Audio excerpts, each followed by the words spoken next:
Hey, what's going on, everybody? It is Kyle. We are back with episode 5 of the Groundbreakers Union. I just want to thank everybody for the continued support with this project, getting off the ground. I really appreciate everybody's comments, concerns, comments, subscribes, follows, listens, all that. Um, so today we have David Michael Wilson. He is a nonprofit for what is it? It's jujitsu, or you do more than jujitsu, right?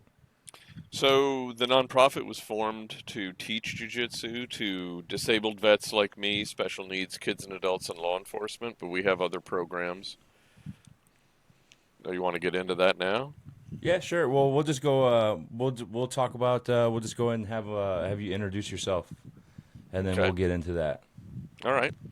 So my name is Dave Wilson. I'm a retired Air Force disabled. I was in a near fatal motorcycle accident in 1992 while stationed at Keesler Air Force Base. And I spent about the next 10 years almost bedridden, trying to recover from my accident. And then around 1999, I started learning jiu-jitsu as part of my own personal rehabilitation. And I've stuck with it for 24 years. So we can get into a lot more detail about it, but that's Yeah. basically what I got. How I bet that just when you found doing jujitsu at that time, I bet that was huge. I know just from personal experience, the little bit that I have, not even really enough to consider experience, but I have a lot of friends that are really big in it, and I just know that mental toughness that it kind of adds and really sticks in. I bet at that time, that was really something that was like a godsend, or you're just like, this is exactly what I needed. Yeah, I never would have thought that I was going to be able to do something like that. I figured my any kind of physical activity was over. My left side of my body was still smashed and destroyed, and my knee was destroyed, and nerve damage, and my whole leg. And so, I had ballooned up to almost 300 pounds, and I just figured I was never going to be able to do anything again. And Yeah. fortunately, my wife was about to graduate with her graduate degree in school psychology, and I figured she really needed to learn some self defense if she was going to be working with troubled teens. So I went with her to her first class, and as I watched the class, it just occurred to me that, it's going to hurt, but I think I can do what they're doing. So I didn't go into that first class watching for her thinking this was something I was thinking of for myself at all. But Yeah. it just, as I'm watching it, I'm like, why not? Why don't I do this? Yeah, I mean, I remember the first time I went, I mean, not the first time ever, but let's just say recently. I went before I moved from Colorado. I went and tried a local spot where I was at Firestone, Colorado, and I was pretty far out of shape. I mean, obviously, probably not to the point where you were when you started after being in a major motorcycle accident, but I just remember just even in the first like 15 minutes, where it's like that warm up, and then I'm like, is this it? And they're like, oh, this is not it. This is the Yeah, warm up. I'm like, oh my God. Like, I was in the Army, and PT sessions didn't smoke me this hard, and we're like only 10 minutes into the session. So, yeah, right. I was like right away, I was in. It just, for me personally, some places get pretty expensive. So I know that's like one thing that you try to provide with your place is an affordable place for people to train and come find that balance or that camaraderie or that just just somewhere to be, really. Yeah, so my instructor was a former Marine once we moved to Baton Rouge and I started taking classes there. And he never charged me for lessons. He taught out of a YMCA so that he wouldn't have to worry about charging people. He wouldn't have to worry about insurance or any of the assorted costs. He could just have his class and train people. And because he never charged me and because I personally witnessed just how beneficial it was to me in my life, I couldn't bring myself to opening a commercial school.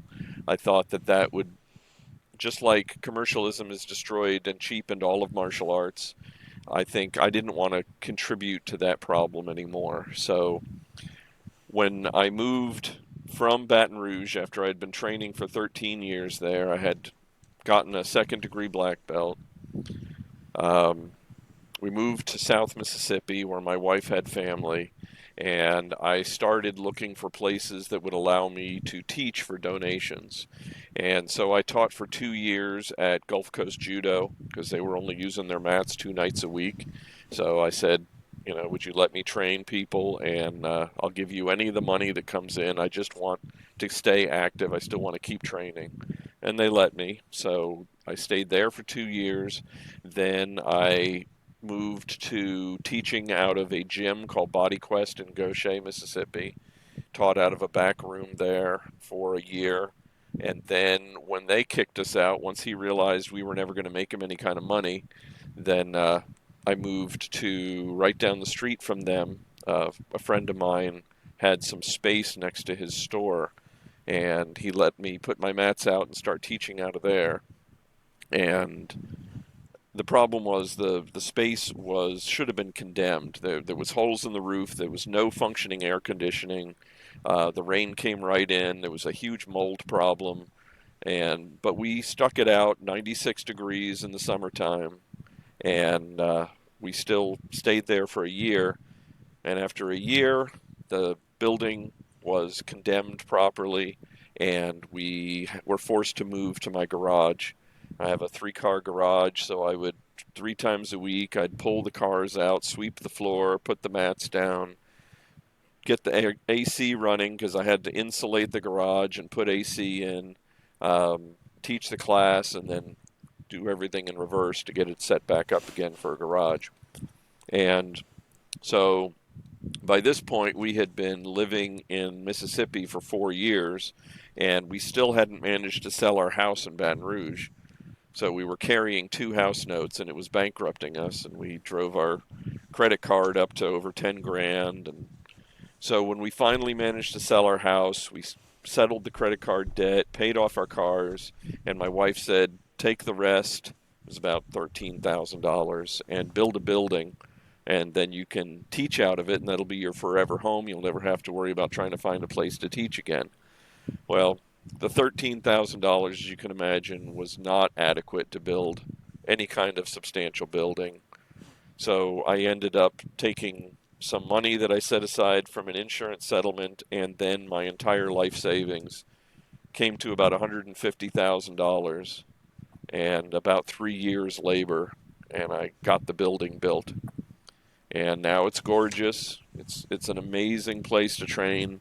There's nothing like it anywhere on the coast. And it's the only reason that we can really function truly as a nonprofit and not have to charge people. Because the way we set it up, I have a rent agreement with the nonprofit, a lease agreement. And so the lease for the building simply continues to accrue because the nonprofit doesn't really have any money. And we continue to try and file for grants. And if we ever get any grants that are high enough to actually pay what's owed, I'll actually get paid back for what I invested in the building. But until then, I just keep trucking on. Yeah. Well, I mean, that's that dedication. I bet, I mean, you probably wouldn't have that level of, I want to say, like, just we're sticking this shit out. It's fortitude, I guess, would be the word I'm looking for.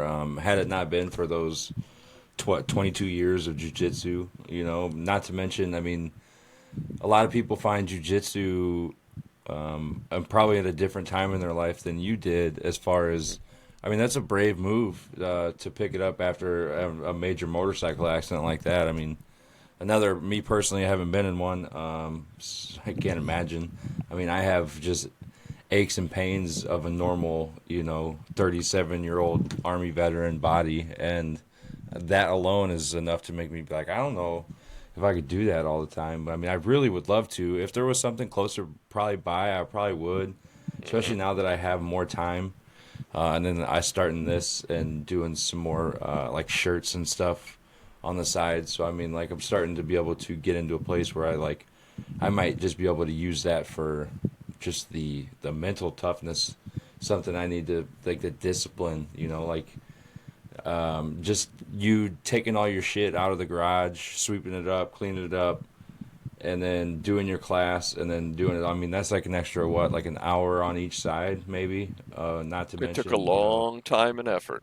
yeah. I mean, that's something that you know I believe should you know at some point come back around to you. You know, there's I do believe in karma, and I do believe there's, you know, like when you said you're the guy that taught you everything didn't charge you a penny, you know, and you wanted to carry that forward because you truly believed that that was the way to do it because it's not something that should be paid for as much as it should be earned.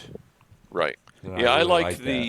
the mentality of the traditional martial arts in Japan way before commercialism destroyed everything, where the instructor didn't do it as a living. They tended to have other jobs. You know, they were carpenters or, you know, they had other stuff that they did, and they taught martial arts because they were taught martial arts because they wanted to keep the the the spirit of it alive. And so they only took those students that they really felt would benefit from it, that would embody the spirit and the philosophy that they were trying to come across with. They were trying to make better human beings. And so to me, when somebody comes up and hands me a couple of 20s and thanks me for what I'm doing, that's it. That's what I'm all about, you know. And if somebody comes up to me and they hand me nothing at all, but they show up 2 to 3 times a week, that's great too. Just the fact that they really appreciate what I'm doing, and that's why I'm doing it. Yeah. I mean that's ultimately what people I mean can really aspire to do with their life is something they love to do. Something I like to say on this podcast is turning your passion into purpose. You know, which is something Hmm. that you definitely did, and I like being able to spotlight stories like that, especially in your situation where you've gone all in, pretty much yeah, all in on that shit. Like, and I think that's and it's amazing. And I do think I mean it's a risk. There's a lot of people out there that are scared to take those risks. I personally am not one of those people. I take the risks. I hope it all works out for you. I truly do. I do believe it will, just because I mean, from talking to you just the last what 12 minutes, I'm like, yeah, this Hmm. guy, you know, he's definitely about what he talks about, which is you know, it's rare in the world to actually come across people like that. Who like want to do good just to do good versus you know make the money and like you said commercialize or all that stuff. So Yeah, commend you like for for that for sure. instance, the commercial Brazilian Jiu Jitsu schools that are in the surrounding area. There's one in particular, I'm obviously not naming any names, but their base cost for lessons is $300 a month. Yeah, that's a lot. And yeah, and we've done the math and given an understanding of the numbers that they have moving through there and the fact that they have, um, I wouldn't call them contracts, they're payment agreements. They expect you to give them like 2 months in advance notice if you're going to quit. So most people just don't even bother quitting. They just keep paying like a gym membership. They're probably bringing in anywhere from $50,000 to $80,000 a month on income. And you know, I mean, sometimes it's a little painful to think about that I'm turning my back on that, but the VA has taken good care of me. I've been 100% VA for almost 30 years, and my wife's got a decent job. She works in the school system. She makes like teacher pay. So between the two of us, we we don't really have any bills. We're managing to put our kids through college without having to take student loans out. So, you know, I don't need to monetize my martial art. I can do it as a labor of love and give it out to the people and hope that it helps them like it helped me. Yeah, that's awesome, man. That's definitely awesome. Again, like to be able to paying things forward. I mean, there's got to be something that comes back around to that for sure. You know. Yeah, and we've got other programs like you asked. One official program that we have is we upgraded our AV setup in the dojo, and I put in a 4K projector, a really nice bright projector, and we put in 7.1 speakers, just like a movie theater. So I'm like, all right, So now we've got all this. What are we going to do with it? I don't want to just use it when I go in there to work out or to display jujitsu stuff for the class. So we started a monthly free movie night, and I think it started in like February, and we invite the children and families of the neighborhood and anybody. It's completely free. Donations are of course accepted, but the kids come in and they get on the mats with their blankets and pillows, and the adults have chairs, and they just get to see these movies that the kids never really would have been exposed to like we got to see growing up in the theaters. So our first one was the original Karate Kid. We watched The Princess Bride. We've watched Goonies. We watched Raiders of the Lost Ark. We watched Never Ending Story. And then last month, no, 2 months ago in June, I got a outside projector set up and we watched Jaws in the pool. So the kids and the adults, they were on floaties and they got to, be out there while the shark is going around biting people. And it was a lot of fun. That is cool, man. That's cool. Like being not just doing jujitsu, but part of the community. That's Hmm. definitely awesome. I wish I could do something like that here. It's a small community here and where I'm at, so they're kind of set in their ways now. But plus, my kid's only 2, so I mean, I'm not really there meeting people yet, because once they get older, you'll start meeting them through different activities and stuff like that. So Hmm. I'm just waiting. I know we're starting to meet people now that he's in daycare, but Right. just to be able to get some sort of community going is actually what I've been trying to do. Something I did with the last podcast actually, where was trying to get a local meeting of just local veterans just to meet up at a restaurant here in town, and we would just sit down and talk. Hmm. Um, it did get pushed because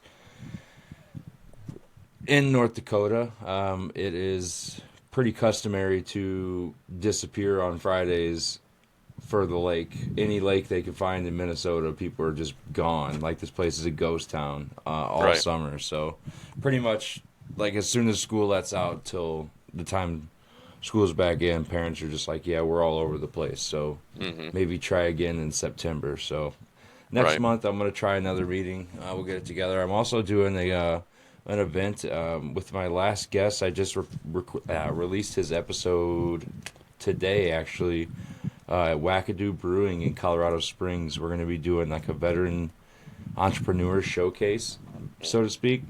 So I know I definitely wanted to talk to you about that because what I'm going to be doing with that is we're going to take 10 veteran entrepreneurs, whether it's like a small business, whether it's a nonprofit or whatever, but like give them like a booth, let Hmm. them have like their information, their setup, and then and kind of bring them on the show, do a live episode, and then do like a 3 to 5 minute interview slash elevator pitch, and Hmm. then be able to kind of just mingle with a bunch of veterans, another other entrepreneurs, because through that disgruntled vet entrepreneur page is actually that dude, one of the guys that runs it's going to be helping me organize it. So That's good. that's going to be huge, and that's going to be September 16th. So I was Okay. actually like, we need to see is there some way I can raise some money for you guys that way. That would be Whether amazing. if it would be like, I know if companies can't make it, it would be great to see if they could send stuff in for Hmm. raffles. But then definitely like add you to the list of nonprofits that we raise money for, because through like just planning this event, it's one of those things that's kind of snowballed, not snowballed in a bad way, but it's turned into this kind of like thing where I feel like I could actually make it a like a thing that I do, like go find a veteran brewery, which I'm Hmm. sure there's a few of them around, and then just see like, hey man, this thing we're doing is completely free. We're not charging anybody for it. Like you said, when we're paying it forward, you got a small business, you want to advertise it. You're tired of you don't want to spend $1,000 for a booth for the weekend and might get some bites. Like, you can have this free booth and you're guaranteed to get some bites because veterans love other veterans shit. Right. Like, I was talking to a dude and we got him lined up, and he's 120 millimeter Spice Works, and I'm like, oh, well, that's perfect. I was a tanker. I'm like, that's 120 millimeter right there, actually on my Uh-huh. shelf. So Uh-huh. I'm like, yeah, let me get one each of all of your spices, and they'll be here on Thursday, and I can't wait because it's like all smoked spices, and I love cooking. Cool. Yeah, I do too. Yeah. What do you like to cook? While we're So, on the food, I can't never turn down a food conversation. yeah, at least 15 years ago when I got tired of being 300 pounds and I switched over to low carb paleo, I started doing most of the cooking in the house. So I stay away from artificial ingredients. I stay away from bread and grains and stuff. So I do meat and vegetables and fruit and eggs and nuts and dairy because I tolerate it pretty well. So I got a Rectech, one of the nicer Rectech pellet grills, and so I can smoke with that. I like doing briskets and pulled pork and Oh yeah, ribs and that's my smoked chicken and chuck roast, doing burnt ends or doing shredded chuck roast. That works out really well. yeah. Mm. Yeah, I do. I love barbecue, and that's one of my favorites. I'm from St. Louis originally, so barbecue is like it's second nature to me. Um, so yeah, that's something I did culinary school. So when I got out of the army, 2012, I Hmm. basically just fucked around for like 2 or 3 years, and then Uh-huh. decided to put that GI Bill to work, and went to Right. culinary school in St. Louis, and wound up in Colorado, where I met my wife, and now we live in North Dakota. So Are you food. anywhere near Minot? We are. I want to say 3 hours or so. Okay. I'm closer to Fargo, so Gotcha. Minot is west. I'm basically like on the Minnesota border. I'm Yeah. I've 30 been up minutes into southwest of Minnesota a Fargo. couple times actually. I have some friends that live up there. It's nice out there, Yeah, especially in it's the nice. summertime, man. It's beautiful out there. All the Yeah. lakes, just the lake roads, just driving with the windows down, man. It The makes me want to get a problem is motorcycle. some of Minnesota is turning very progressive, and it's Hmm. having a very, very bad influence on their cities and on their infrastructure. Yeah, I I think keep that's trying to happening pretty much convince them everywhere. to get out of there and come down to the deep south because it's one of the last vestiges of, you know, conservatism. You know, you can they don't actually issue you a gun at the border, but they might as well. Yeah. And so Well, shit, North it's Dakotas might as well be the the south of the north, I would say. right. Yeah. I mean, I was driving for the post office for a little bit, and until the truck I had didn't work out, and as a rural carrier, you got to drive your own shit, and the Hmm. goddamn I pulled in this guy's driveway, and he follows me to the gas station later, and he's like, I was just making sure you were the postman. I'm like, okay. He's like, I had my gun out and everything. I'm like, fuck you, dude. Like Uh-huh. you pull a gun on the postman. Right. You'd be surprised when the postman's a veteran and Uh-huh. he knows how to take it from you. Right. Like, come on, man. That's not how you treat the mailman. Like I had a No. big sign on the top of my truck that said U.S. Mail. Yes, but But you could have been spoofing it. right, It that's could have true, been a dude. I guess I could psyop. have. Could have, yeah.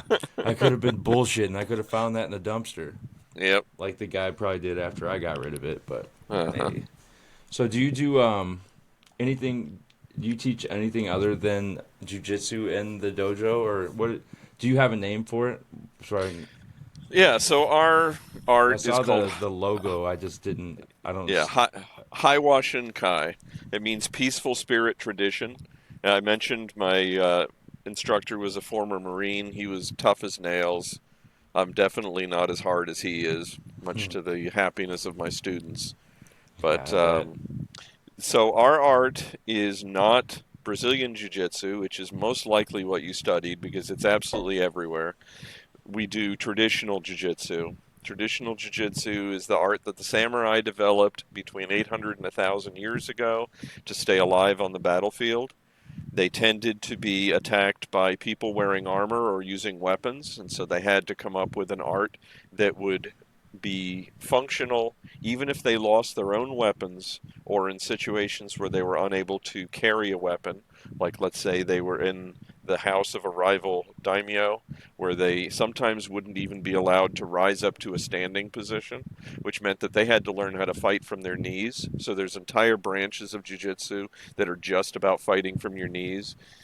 So the art that we do is a what they call a Jendai Budo, which is a modern style of jiu-jitsu, and it is a synthesis of three other Jendai Budo. Because my sensei, when he was in the Marine Corps, he kept moving place to place. So every 4 years, he'd end up with another instructor. Luckily, every time he moved, there was somebody there who was also doing traditional jiu-jitsu. So he ended up, after 20 some odd years of instruction, with three different schools, three different disparate schools, and luckily the instructors all got along with each other. They were all on very friendly basis with each other, even though they were on different parts of the country. And so when he finally settled in Baton Rouge after he got out of the service, he had talked to them and said, look, would you guys be willing to allow me to make a synthesis and come up with my own art out of your three arts? And they were like, yeah, absolutely. So it's a direct homage to all three of those existing other forms of jiu-jitsu, some of which are still being taught. You could call it a mixed martial art because we do striking, we do grappling, we do groundwork. Um, Basically, traditional jiu-jitsu is the parent art of aikido and judo, and so we have all of that inside our syllabus. You see the throws of judo, foot sweeps of judo, chokes of judo, joint locks of judo, groundworks of judo, and then you have the joint locks and throws of aikido, all the little wrist locks that they love to do. All of that plus striking, kicking, everything that's there, and it's all done from a self-defense perspective. So whereas you could go to a judo school, like a sport judo school, and you could study sport judo for 15, 20 years, get like a third-degree black belt, and never once practice your art against somebody throwing a punch at you, because there's no punching in judo. Mm-hmm. I've had judoka come to our class, and one of the things we do every single class is you square off with somebody, and they're throwing a haymaker at you, and you got to throw them, and then roll them over on the ground and pin them. And you do that every single time. Well, he'd been doing judo for 12 years. He was a second-degree black belt. Never once had anybody thrown a punch at him. And so squared off, showed him exactly what was expected of him. The guy threw a punch at him, clocked him right in the face. He had never been punched at. It's And like, dude, what the fuck? right, it's everywhere though. They get this. They get blinded by their art, and they figure this is all they ever need to know, and they completely ignore the fact that that's not the way people fight anymore. Mm-hmm. People punch, they tackle, they grab, they sneak. They'll come up in your face, and they'll front on you and get you distracted, and they'll bam fire off a sneak. Yeah, or their Punch you buddy right in will the come side. to the side and sneak you while Right. you're talking to them. Yep. So I've seen everything that we do is done from the perspective that this is a real fight, and it may not just be the two of you. So if you tie up with them, you better be in a position to be able to lock them up and use them as a body shield or throw them into somebody else. And as you progress through the ranks, you're actually doing sparring against 2 opponents, 3 opponents, weapons, all of it. And if you get tied up with one of them, the other 2 are coming to stomp a mud hole in you. Yeah, hell yeah. Hell yeah. So yeah, that is. It's funny though. People don't understand it. I know I did a little security work, and I've done as a bouncer in bars and stuff like that. And people don't understand. It's not always like you said. It's not always the traditional. Okay, we're fighting. Like somebody ring the bell. Like, all right, let's ring the bell. Like all right, let's fight. Let's fucking do it. Like. Right. No, that's not how it is. You're not always gonna have that dude who's like, all right, well, I do judo, so you do judo now too, and I Right. am going to dominate. Yep. Like you said, like, no, that guy, the drunk guy at the bar might catch you with one because, like you said, you've never been swung at before, and the guy's like, "What?" And you're sitting there getting Yep. ready to do a move, and he's just Yep. like, 'cause that's all he knows. He's like, "I That's know it. that I do not have anything left after that first punch, and if I nail that first punch, you're going to sleep." And Right. that's a lot of times at a bar. That's what people are looking to do at a bar. Yep. So if you're at least cognizant or aware of that, you'll be all right. But definitely, yeah, you should Yeah. understand what to do when someone's gonna punch you. Yeah, we're very strong on that. Every single class, like I said, you're squared up with somebody, and this is all still part of warm-ups.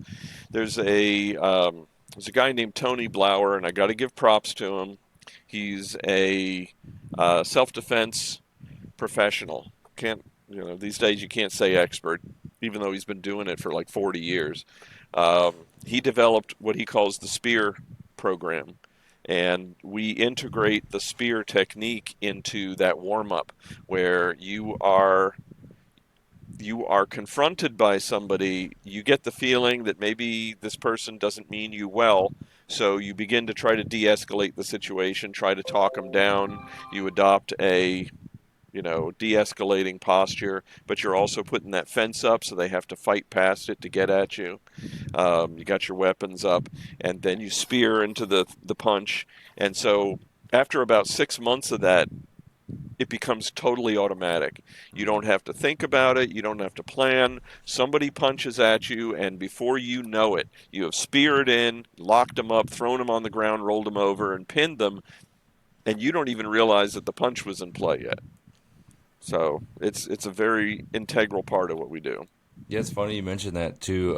I didn't realize it until you actually did the thing. But when the Hmm. last security company I worked for before I moved from Colorado, they did next to their office they had an MMA gym Uh that they huh. would do like once a month. They would have an open mat for their employees to get just like used to that kind of stuff as well. You know what to do, and we would run bar fight situations basically, or because a lot of what we did was concert security and bar security stuff like that. But mainly, I never did any of the stuff we trained to do, but I worked at weddings, so I would Uh just huh. kind of just go to people's weddings for these two venues in downtown Denver and hang out for 5 hours, get dinner, Right. and get paid $30 an hour or something to just stand around and make sure no one got drunk and took alcohol out of the venue. I'm like, that's cool. But Right. that spear thing, man, I just remember it because it's like basically like that. You're gonna see that punch, and a lot of times that punch is gonna be some wild. It's not so someone's not coming straight down the pipe at the bar, because Right. normally that boxer's not gonna punch you in the face at the bar because they know Right. better. Like I'm Exactly. gonna They've fucking it dust you the off, dude. kind I'm of not gonna. training that it takes to be good at fighting.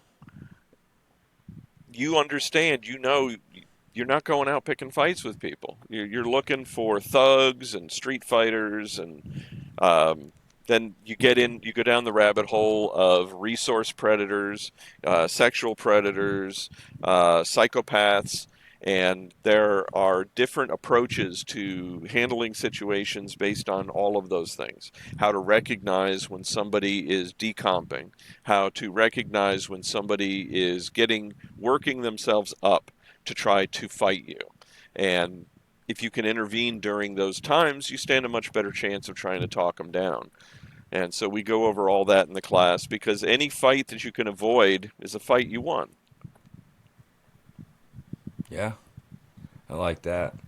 They call that the police call that that verbal judo. Sure.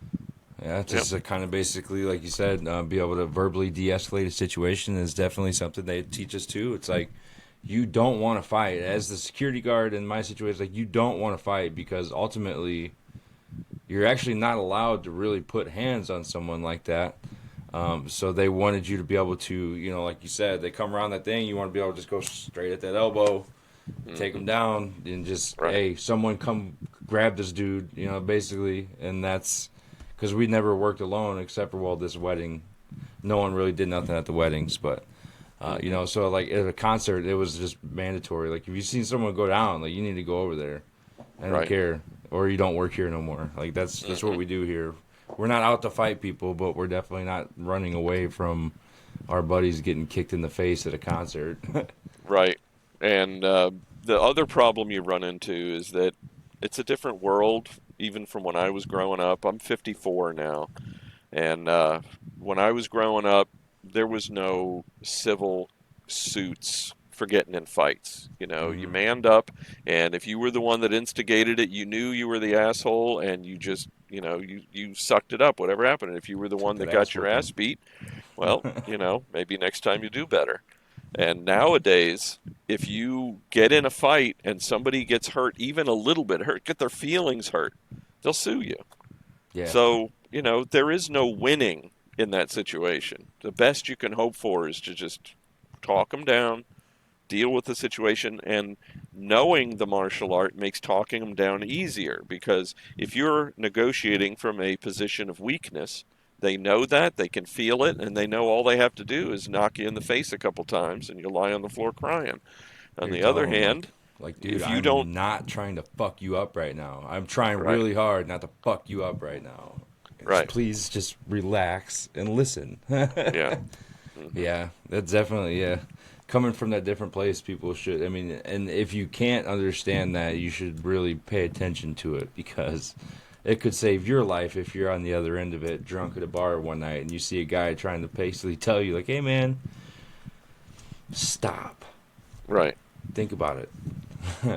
yep, But that's the thing too. I mean, if I could say one thing, it's like don't. I mean, stay the fuck out of the bar fights because ultimately those are the ones where the untrained fight is gonna get you killed. You know, the guy accidentally picks you up because he thinks he knows how to wrestle, and then he dumps you on your head. But next thing you know, like, oh, there's a bar stool on the ground, and now you just broke your neck. You're either paralyzed or dead, and that guy's a murderer.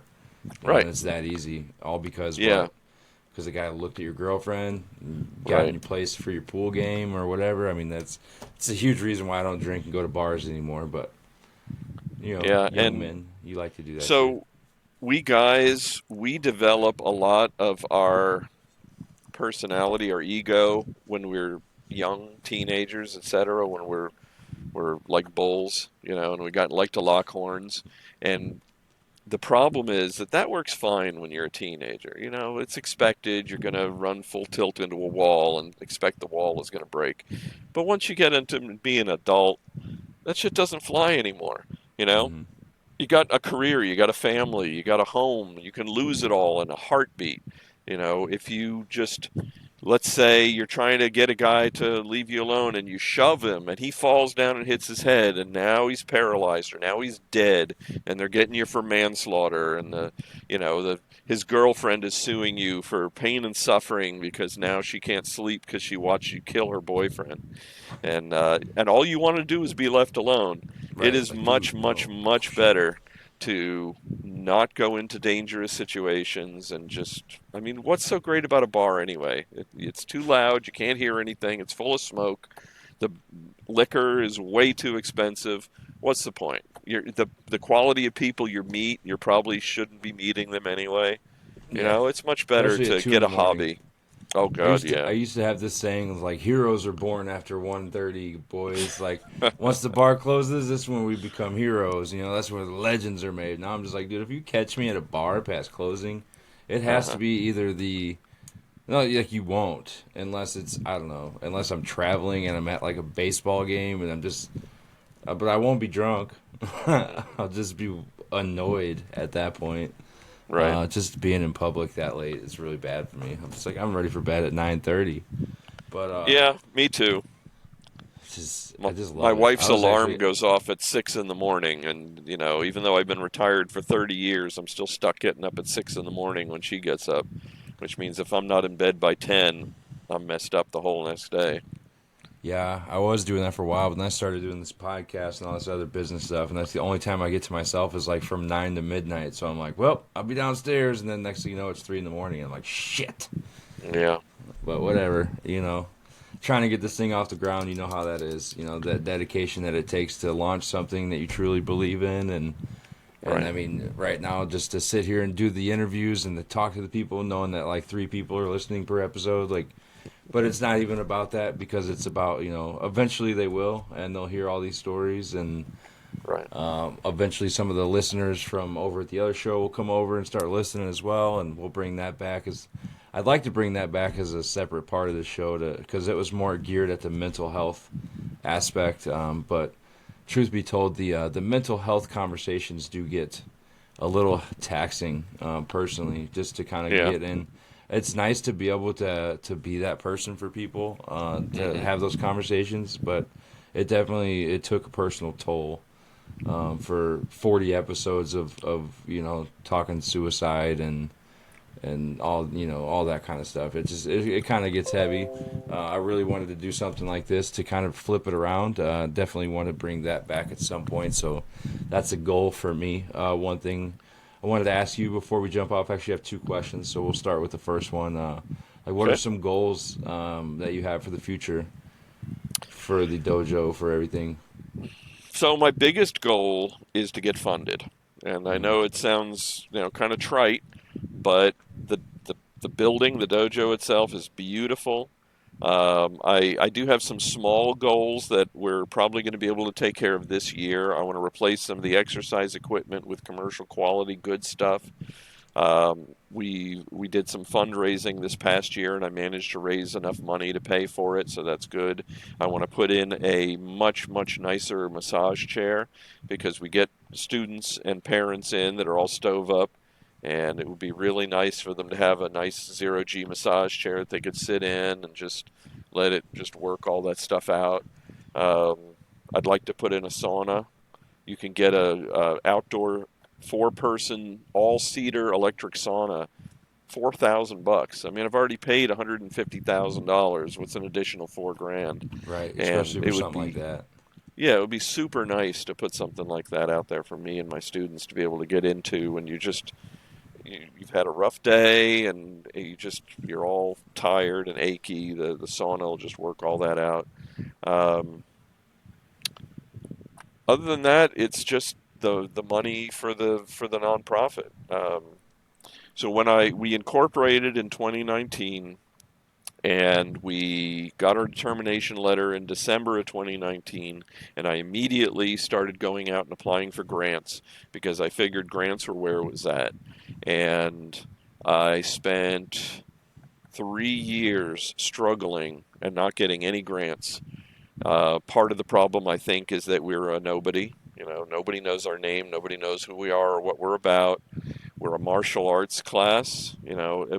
We're up against funding that's going to food banks and women's shelters, and there's so many great nonprofits out there. But most of these other nonprofits they're already sewn up. They're already establishing to fill a need that's already being met. Nobody in this area is doing anything like what we're doing, but apparently that wasn't enough. And then on top of that, grantors don't want to be your sole funding source. I didn't know that. I thought that they would look at what we're doing, and I even had a CPA that was handling our books, so we were really legit, and he had worked for a nonprofit before. I figured we would do fine. I applied for 50 grants in the first 2 years, didn't get a single one. And so this past year, I said, I'm not filing for grants right now. I'm going to focus on fundraising. So we volunteered for the Mississippi Sea Wolves, which is a pro hockey team on the coast. We volunteered for Belk, which is a department store, got some money there. We got some golf tickets for free golf at the local golf club, the country club, and we raffled those off. We sold business card size ads in a newsletter, a monthly newsletter. That brought in 2 grand. So all told, I managed to bring in about 10,000 the past year. The problem is that we need about 5,000 a month between building lease and insurance and power and assorted costs just to stay in the black. So all of that effort for an entire year, and I brought in about enough for 2 months of operation. And Uh, so, Yeah, the nonprofit owes me about $170,000 right now just to bring us back up to the amount of money I've personally put in to get us where we're at right now, and then an additional 5 grand a month moving forward to stay, solvent. So Oof, what's my goal? That's my goal. that's fair We've enough. got we've got great big classes. I'm helping a lot of people. We've got a big kids class. We've got a big adult class. I would like to add a class just for disabled vets. I would like to add a special class for law enforcement where we just work on a small subset of jiu-jitsu techniques that can take them from the interview when the cop is talking to a Hmm. prospective suspect, all the way to locking him up, throwing him down, rolling him over, and pinning him. Uh, we can do that. We have the techniques in our syllabus. We'll just pare them down and do that. But I've been to all the law enforcement precincts within half an hour of me, not interested. Even willing to do it for free, not interested. I don't get it. I have some law enforcement that are in the class. They all tell me it is amazing. They wish they had started it 20, 30 years ago when they were young men instead of the old fogies that they are now. Um, but even though they beg and plead to get their fellow officers to come in and take classes, it's just not there. Yeah, a lot of times I bet they're not really interested in doing much more than their job at that point. Like especially if they're not brand new at it and they're set in Right. their ways. It's kind of hard to add to, especially. I mean, that's not. I can't imagine that's an easy job, but No, it's I not. do think if it were set aside at a structural level, Hmm. would definitely help because I mean it would just give these guys confidence. It just goes back to what we talked about with never being punched in the face. They probably don't have a lot. I mean, they do have a little bit of hand to hand in that training, but like I bet, and this is just me guessing. So don't quote me on this like people like to do. Not you, but Yeah. no. Right. So like I bet they don't have a whole lot of that kind of training when it comes to their police academy. Like they do their academy, they do like their little bit of here's your combatives, like basically make sure you know how to roll, make sure you know how to this and that. But like you said, like even just to be able to roll a suspect over to To cuff them. retain them properly without Right. hurting them would be something. I mean, I think I heard somebody mention it. Like if police officers had like a day a week, like so say they worked a 5 day work week, right? And like days 1 through 4 were their job, Hmm. whatever your assignment is for your job. But then like day 5 is like you go to the gym, you go to these trainings, you do active shooter trainings, you do these jujitsu classes, you do stuff like that. I think Right. just putting them in more active training situations would help a lot. I agree. So they do down here, they do learn combatives in the academy. And then 99% of it, they never see it again. And I've been doing this, like I said, for 24 years. I know how much repeat training it takes before you can take the techniques that you're being shown and integrate them to the point where they will happen without you having to think about them. Because if you have to think about what you're going to do in a fight, you're already 3 steps behind the other guy.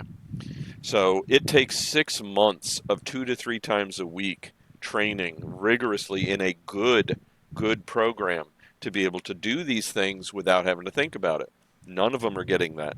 And so one of my students who's law enforcement, he's a canine officer in Pascagoula, he brought up the very, very good point. They train on firearms all the time. They're expected to go to the range. They're given, I don't know if they're given free ammo, but a lot of the places down here are given free ammo for them to go to the range and work on their service weapon.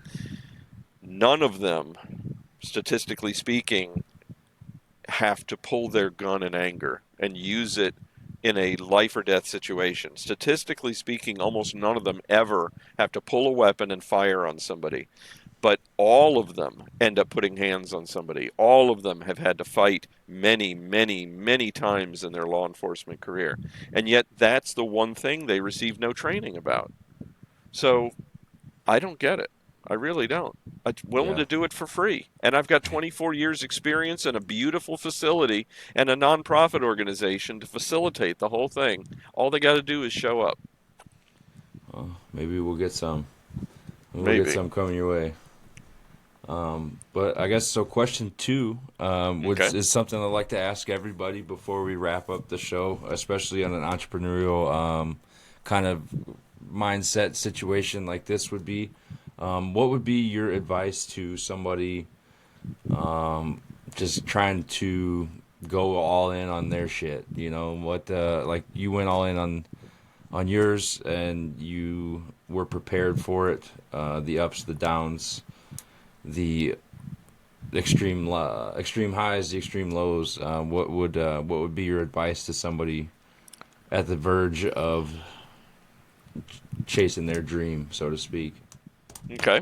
So I've picked up a few pointers I guess I can hand over. The first is don't gamble with your own money. You're really much better off if you get your LLC and go down to the SBA and tell them that you would like a guaranteed loan in the name of the LLC. And if everything goes to shit and it turns out the business is not going to work out, you can fold it and any debts stay with the LLC, and including that SBA backed loan, which means that your life isn't ruined if your business dies. If you start your business and you do like I have done and use your own life savings and capital to keep it afloat, most businesses fail in the first 5 years. This is just a fact. And it's not like a little more than 50%. It's a huge margin. They all fail. And the ones that don't fail are the lucky ones, or the ones where the business owner is in a position to go all out.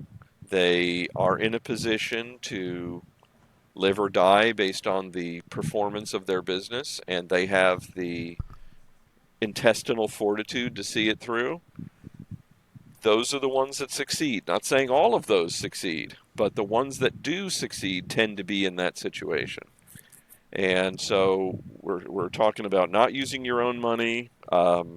Marketing is incredibly important. So most of the exposure that I get for my nonprofit comes from Facebook and Instagram, and it's free. Basically, I just go to the city pages for the surrounding cities on the days that they allow businesses to advertise, and I put it out there. And every time I do, I get more students. So, you got to also have a good product. You got to have a product that you stand behind that's not garbage, and people are going to recognize that and they're going to appreciate that.